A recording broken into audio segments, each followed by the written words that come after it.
پارہ نمبر 1 سورہ البقرہ آیت نمبر 97۔ اعوذ باللہ من الشیطان الرجیم، بسم اللہ الرحمن الرحیم۔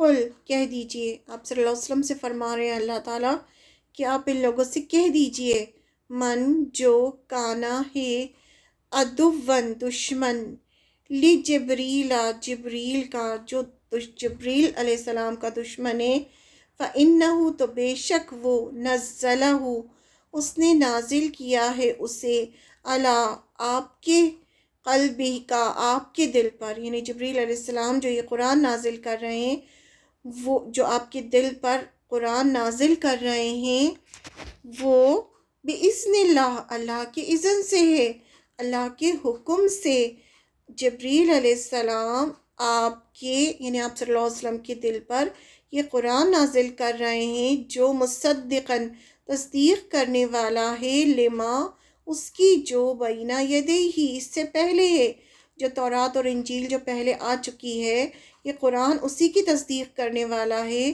جسے جبریل علیہ السلام اللہ کے حکم سے آپ صلی اللہ علیہ وسلم کے دل پر نازل کر رہے ہیں۔ وَہُدًى اور یہ ہدایت ہے، وَبُشْرَى اور خوشخبری ہے، لِلْمُؤْمِنِينَ مومنوں کے لیے، مومنوں کے لیے قرآن مجید ہدایت ہے، خوشخبری ہے، جو مومن ہیں، جو ایمان لے کر آئے ہیں، جو اللہ پر ایمان لائے ہیں۔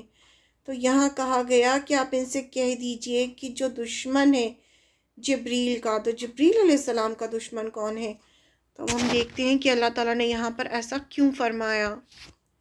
کہہ دیجئے کہ جو کوئی بھی جبریل علیہ السلام کا دشمن ہے، تو یعنی وہ جان لے کہ یہ کتاب یعنی قرآن مجید اس نے، یعنی جبریل علیہ السلام نے اللہ کے حکم سے تمہارے دل پر، یعنی آپ صلی اللہ علیہ وسلم پر نازل کیا ہے، اور جو پہلی کتابوں کی تصدیق کرتا ہے، یعنی قرآن مجید تورات انجیل کی تصدیق کرنے والی کتاب ہے، اور ایمان والوں کے لیے اللہ نے اسے ہدایت اور خوشخبری بنا کر بھیجا ہے۔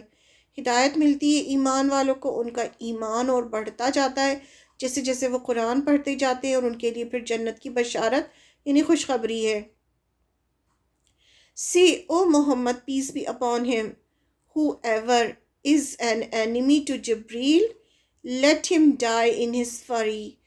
For indeed he has brought it, this Quran, down to your heart by Allah's permission, confirming what came before it, that is the Tawrat and the Injil, and the guidance and glad tidings for the believers.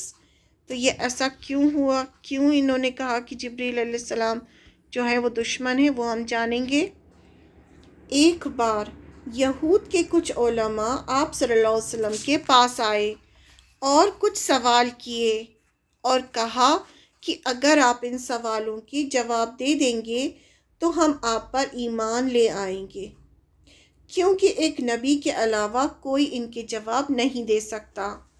آپ صلی اللہ علیہ وسلم نے ان کے سارے جواب صحیح دیے، تو وہ کہنے لگے کہ آپ کو ان کے جواب کس نے بتائے، یعنی آپ سے پوچھا کہ اگر آپ ان سوالوں کے جواب دے دیں گے تو ہم مان لیں گے کہ آپ اللہ کے پیغامبر ہیں۔ جب آپ صلی اللہ علیہ وسلم نے سارے جواب صحیح بتائے تو پوچھنے لگے کہ یہ جواب آپ کو کس نے بتائے۔ آپ صلی اللہ علیہ وسلم نے فرمایا کہ یہ جواب مجھے اللہ کے حکم سے جبریل نے بتائے ہیں، یعنی جبریل علیہ السلام نے اللہ کے حکم سے بتائے ہیں۔ تو اس پر وہ کہنے لگے کہ ہم نہیں مانیں گے، کیونکہ جبریل تو ہمارا دشمن ہے، وہ ہماری قوم پر عذاب لاتے تھے۔ جبریل علیہ السلام آپ پر وحی کیوں لائے؟ بنی اسرائیل میں سے کسی پر لانا چاہیے تھا۔ کیا کہنے لگے؟ جن کو نہیں ماننا ہوتا ان کے سامنے آپ کچھ بھی لا کے رکھ دیں، وہ نہیں مانتے۔ جب کوئی دل میں ڈیسائیڈ کر لیتا ہے کہ مجھے نہیں ماننا، تو وہ نہیں مانتا، چاہے کچھ بھی ہو جائے۔ تو جب آپ صلی اللہ علیہ وسلم نے سب کچھ بتا دیا تو یہ پوچھنے لگے کہ آپ کو کس نے بتایا؟ تو آپ صلی اللہ علیہ وسلم نے کہا کہ مجھے جبریل علیہ السلام نے بتایا ہے اللہ کے حکم سے۔ تو کہنے لگے کہ ہم نہیں مانیں گے، کیونکہ ہم آپ کو نبی نہیں مانیں گے، کیونکہ جبریل تو ہمارا دشمن ہے، اور جبریل جو ہے ہماری پرانی قوم پر عذاب لے کر آتے تھے، اور جبریل علیہ السلام آپ پر کیوں وحی لے کر آئے؟ ہم میں سے کسی پر کیوں نہیں لے کر آئے، یعنی ہم میں سے کسی ایک کو پیغمبر کیوں نہیں بنایا، جبریل علیہ السلام جو ہے وہی آپ پر کیوں لائے، تو ہم آپ کی بات نہیں مانیں گے۔ یہ میکائیل علیہ السلام جو بارش کا انتظام دیکھتے ہیں ان کو اپنا دوست کہتے تھے۔ اب ایسا تو نہیں ہوتا نا، جب ایمان کا مطلب یہ ہے کہ فرشتوں پر ایمان لانا، تو آپ کو سارے فرشتوں پر ایمان لانا ہے۔ آپ ایسا نہیں کر سکتے کہ آپ ایک فرشتے کو مانیں دوسرے کو نہیں مانیں، ایک سے دشمنی کریں دوسرے سے دوستی کریں، ایسا نہیں ہو سکتا۔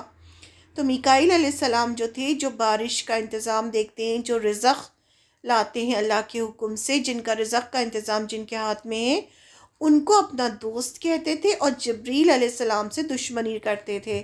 اس پر اللہ تعالیٰ ان کو قرآن میں جواب دے رہے ہیں۔ اب دیکھیں، یہ جو انہوں نے سوال کیا اور یہ سب تو ہمیں نہیں پتہ چلتا نا قرآن مجید سے، ہمیں ڈائریکٹ جواب پتہ چلتا ہے، ایک دم جبریل علیہ السلام کا ذکر آیا، تو اس وجہ سے تفسیر پڑھنا بہت ضروری ہوتا ہے تاکہ ہمیں پیچھے کا بیک گراؤنڈ پتہ ہو کہ کیا ایسی بات ہوئی جو اللہ تعالیٰ نے اس طرح سے کہا۔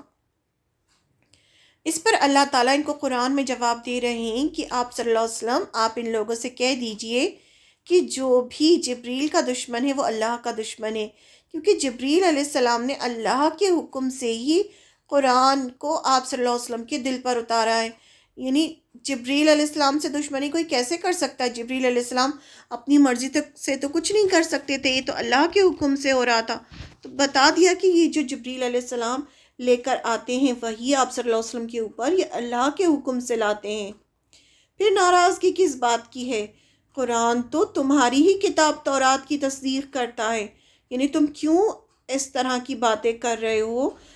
قرآن جو ہے وہ تو تمہاری ہی کتاب کو کنفرم کر رہا ہے کہ ہاں یہ اللہ کی کتاب ہے، کنفرم کرتا ہے کہ وہ بھی اللہ کی کتاب ہے، اور یہ بھی کتاب ہے جو ہدایت دیتی ہے، تمہیں سیدھا راستہ دکھاتی ہے، یعنی تم اگر ایمان لے آؤ گے تو یہ قرآن مجید تو ایسی کتاب ہے، مومنین کے لیے یہ بشرا ہے، خوشخبری ہے اور ہدایت دینے والی کتاب ہے۔ یعنی اگر تم اسے مان لو گے، قرآن کو، آپ صلی اللہ علیہ وسلم کو مان لو گے، تو یہ تو کتاب ایسی ہے جو تمہیں بھی ہدایت دے گی، تمہیں بھی سیدھا راستہ دکھائے گی اور تمہیں بھی خوشخبری دے گی جنت کی۔